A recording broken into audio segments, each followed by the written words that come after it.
आज हम लोग स्टार्ट करने वाले हैं एसएससी सीरीज में हिस्ट्री का सीट 2। इससे पहले हमने सीट 1 को कंप्लीट कर लिया है। अगर आपने नहीं देखा तो एक बार उसे चेक जरूर करें।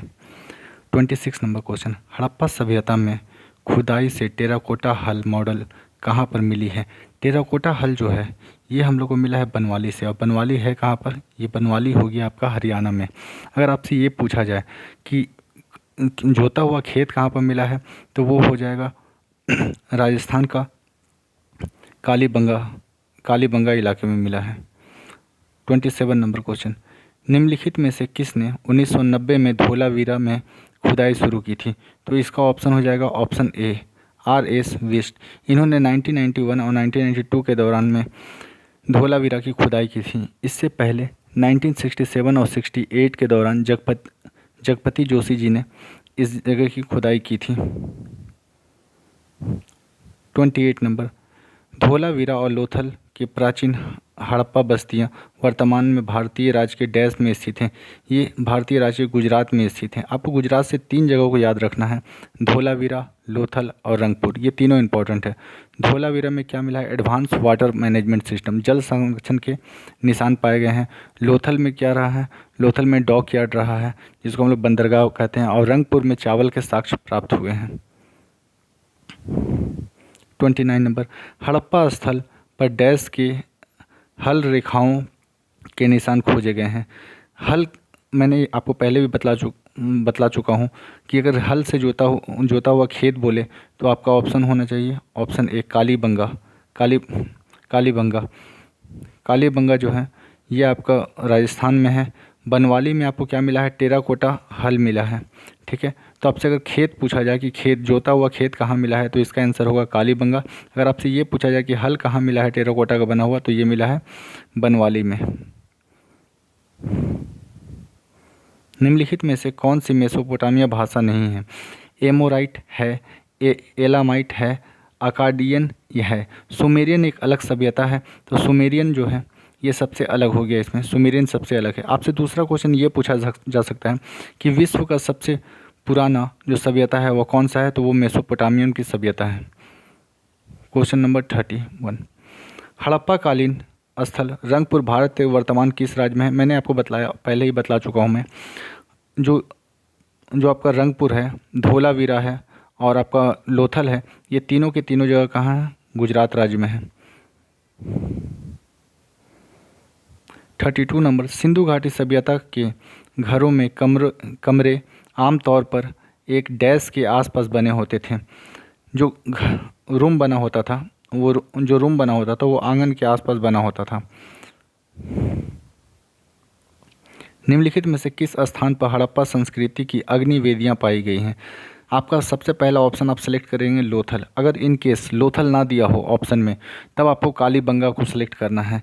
ये अग्नि वेदियाँ मतलब आप ऐसे बोल सकते हैं कि चूल्हा का जो साक्ष्य मिला है और अग्निकुंड का जो साक्ष्य मिला है ये कहाँ पर मिला है, लोथल में। अगर आपका लोथल ऑप्शन में नहीं रहा तब आपको कालीबंगा में टिक करना होगा। अनेक विद्वान ऐसा मानते हैं कि टिग्रिस यूफ्रेटस घाटी के मेसोपोटामियन लोग सिंधु घाटी सभ्यता को डैश कहते थे। ये सिंधु घाटी सभ्यता को मेहुलुआ कहते थे। ये ऑलरेडी WBPCS में आ चुका है क्वेश्चन। और ये आपसे ये क्वेश्चन ये भी पूछा जा सकता है कि मेसोपोटामिया की सभ्यता किस नदी के किनारे बसी थी, तो ये टिग्रिस नदी के किनारे। टिग्रिस नदी मतलब आज का जो इराक है उसी को हम लोग मेसोपोटामिया कहते थे। आपसे ये भी पूछ सकता है कि इराक का जो एक प्रसिद्ध शहर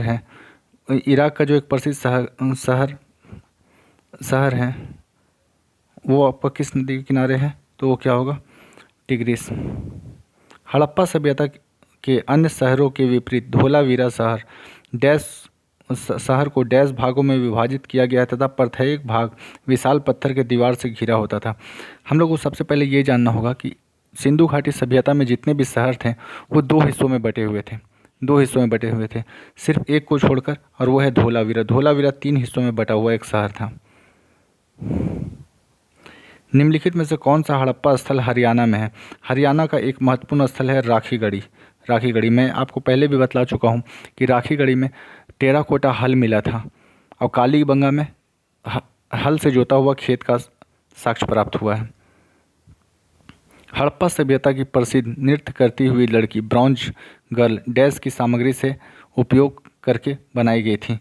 ब्रॉन्ज डांसिंग गर्ल ये कांसा का बना हुआ था, ब्रॉन्ज का। तो ऑप्शन डी हम लोग का सही आंसर हो जाएगा। सिंधु सभ्यता का पुरातात्विक स्थल दायमाबाद किस नदी के तट पर स्थित है? सबसे पहला बात तो ये समझिए कि दायमाबाद है कहाँ।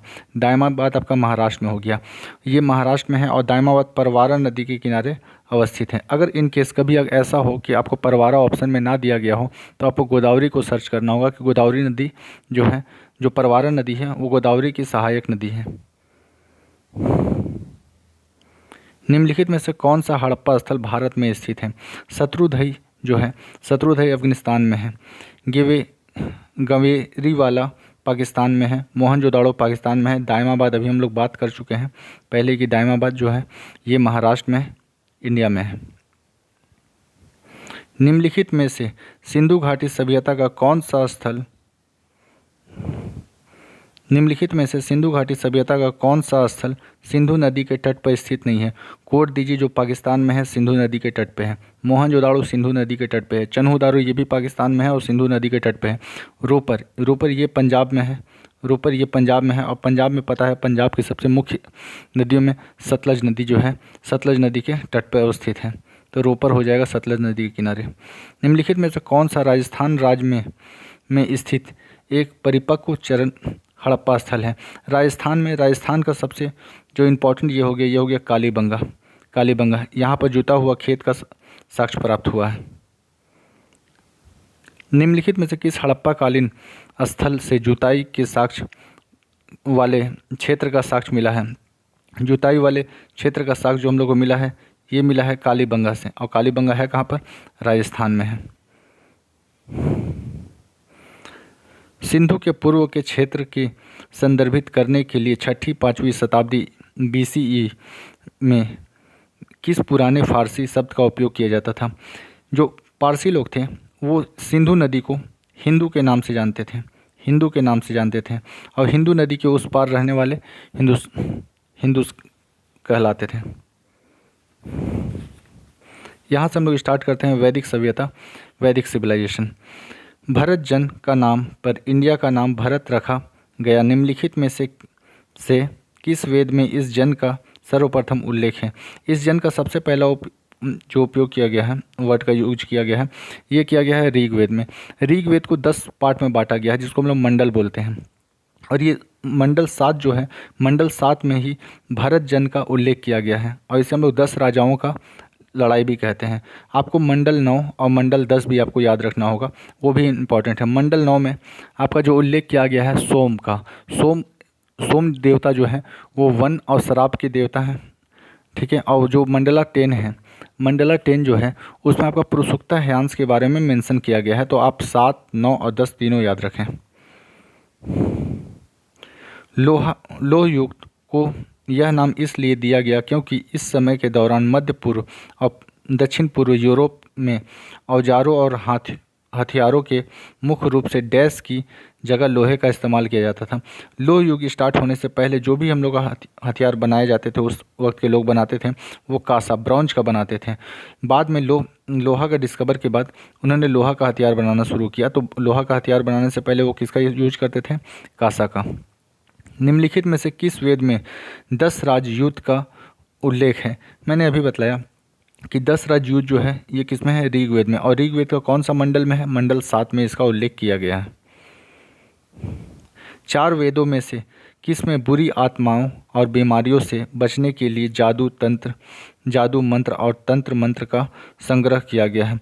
अथर्ववेद में आपसे अगर बोला जाए जादू मंत्र, तंत्र मंत्र और आयुर्वेदिक दवाओं के बारे में, सबका आंसर क्या होगा? अथर्ववेद होगा। यजुर्वेद में क्या है? सेक्रीफाइस दिया गया है, जो रिचुअल्स किया जाता है। सामवेद में क्या है? संगीत है, और सामवेद को भी भारतीय म्यूजिक का जनक कहा जाता है। ऋग्वेद में क्या है? हयांस दिया गया है, भक्ति पूजन दिया गया है। आर्यों का मुख्य सामाजिक इकाई क्या था? आर्यों का मुख्य सामाजिक इकाई जो था वो जन था। जन, हर एक इंडिविजुअल आदमी इंपॉर्टेंस रखता था, जन। 49 नंबर, उत्तर वैदिक काल में निम्नलिखित में से कौन सा वर्ण मुख्य रूप से खेती, पशुपालन, व्यापार जैसा काम करता था। तो वैश्य जो है ये मुख्य रूप से व्यापार करते थे। क्षत्रियों का काम था राजपाट संभालना। ब्राह्मण का कार्य था शिक्षा ग्रहण करना और शिक्षा प्रदान करना। शूद्रों का जो काम था वो इन तीनों वर्गों के सेवा के लिए होते थे और ये जनरली खेती भी किया करते थे। निम्नलिखित में से किस नदी का प्राचीन नाम विपाशा है? आपसे ये पूछा गया है, आपको ऋग वैदिक काल की कुछ नदियों के नाम आपको याद करना होगा। इसमें विपाशा जो है व्यास नदी को कहा जाता था। विपाशा जो है व्यास नदी को कहा जाता था। चिनाब नदी को अस्कनी के नाम से जाना जाता था। सतलज को शतुद्री के नाम से जाना जाता था। रावी को पुरुषनी के नाम से जाना जाता था। झेलम को वितास्ता के नाम से, गंडक को सदानीरा और गोमती को गोमल के नाम से जाना जाता था। तो आप प्राचीन काल में किस नदी को किस नाम से जाना जाता था इसको एक बार अच्छे से देख लें। वैदिक आर्य सप्त सिंधु नामक क्षेत्र में रहते थे, जिसका अर्थ 7 नदियों द्वारा अपवाहित क्षेत्र है। 7 नदियों में से एक झेलम नदी है। इसका प्राचीन नाम क्या है? झेलम नदी का प्राचीन नाम हो गया वितास्ता। वितास्ता ये बड़ा इंपॉर्टेंट है, ये बार बार रिपीट हो रहा, तो इसको एक बार अच्छे से ध्यान से देखें। वितास्ता।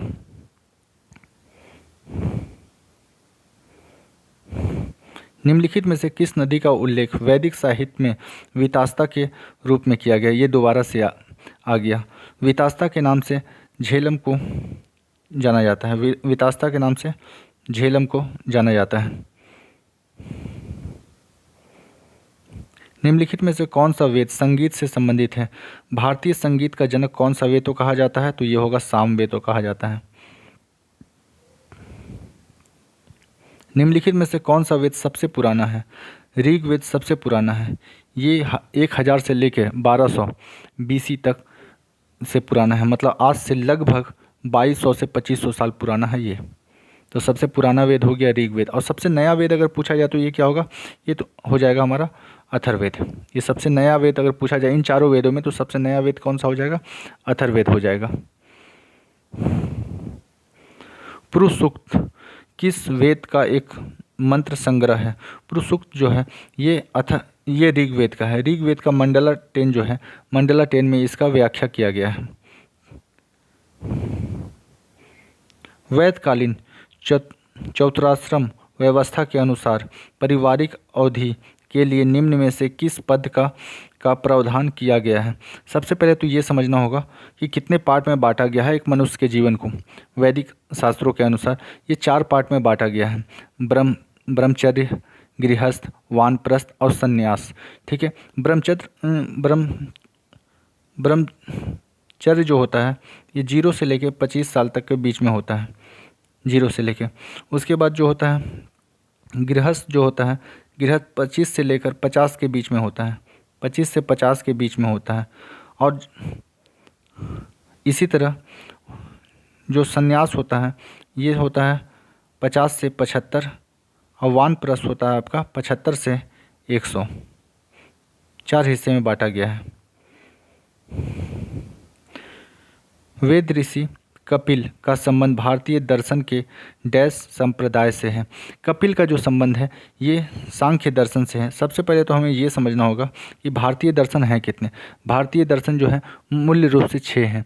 योग दर्शन, न्याय दर्शन, वैश्विक दर्शन, मीमांसा, वेदांत, ये सारे के सारे दर्शन हो गए। ठीक है। ऋग्वेद कितने मंडलों में विभाजित है? मैंने आपको पहले ही बतला चुका कि ऋग्वेद जो है, ऋग्वेद आपका मूल्य रूप से जो है 10 मंडल में आपका बटा हुआ है। आपसे ये भी क्वेश्चन आता है बार बार, अथर्ववेद कितने खंड में बटा हुआ है या फिर कितने मंडल में बटा हुआ है? तो अथर्ववेद 20 मंडल में बटा हुआ है।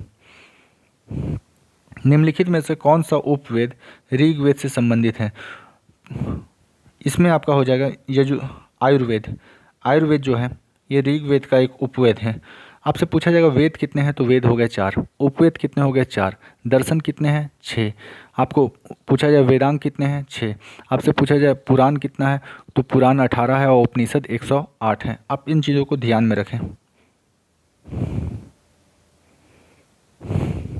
ऋग्वेद में ऋषि विश्वामित्र और देवी के रूप में पूजी जाने वाली 2 नदियों के बीच संवाद के रूप में एक भजन है।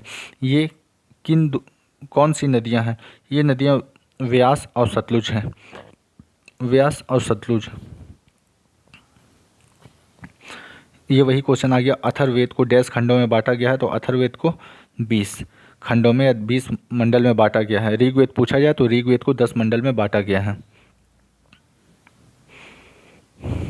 निम्नलिखित में से किस नदी को वैदिक काल में पुरुषनी के नाम से जाना जाता था? Most important and repeated. Ravi नदी को पुरुषनी के नाम से जाना जाता था।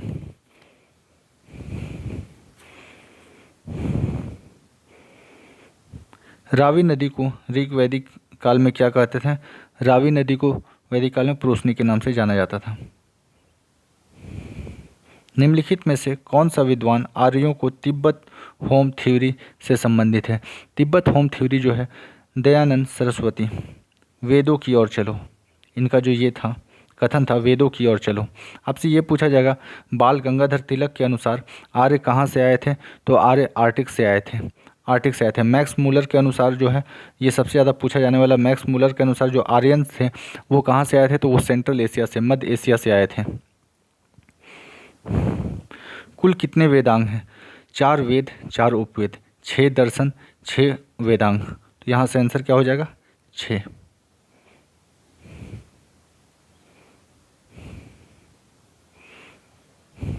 वेदांगों के संदर्भ में निम्नलिखित शब्दों में से कौन सा शब्द अनुष्ठान को दर्शाता है? ये कल्प को दर्शाता है।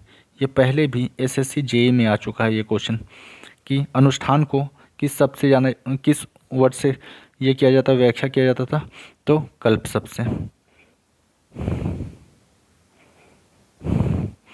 एक समय पर वैदिक सभ्यता में राजा को गोप्ती कहते थे, जिसका अर्थ था, गोप्ती का मतलब होता था मवेशियों का स्वामी। जिसके पास जितना गाय होगा वो उतना बड़ा आदमी होगा ऋग्वैदिक काल में, और राजा को गोप्ती कहते थे, और इसका अर्थ होता मवेशियों का स्वामी। भारत में वैदिक सभ्यता डैश नदी के किनारे बसी थी? वैदिक सभ्यता जो है सरस्वती नदी के किनारे बसी थी। आपसे ये पूछा जाए कि अगर इंडस वैली सिविलाइजेशन का सबसे प्रमुख नदी कौन सा है? तो आप बोलेंगे सिंधु। आपसे अगर ये पूछा जाए कि वैदिक काल का सबसे मुख्य नदी कौन सा है? तो आप क्या हो जाएगा? सरस्वती। और ये सबसे पवित्र नदियों में गिना जाता था। ये जो है राजस्थान के इलाके में है, जो कि अभी विलुप्त हो गया है।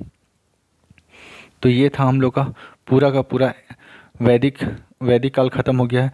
नेक्स्ट वीडियो में हम लोग मिलते हैं महाजनपद के रिगार्डिंग। Thank you.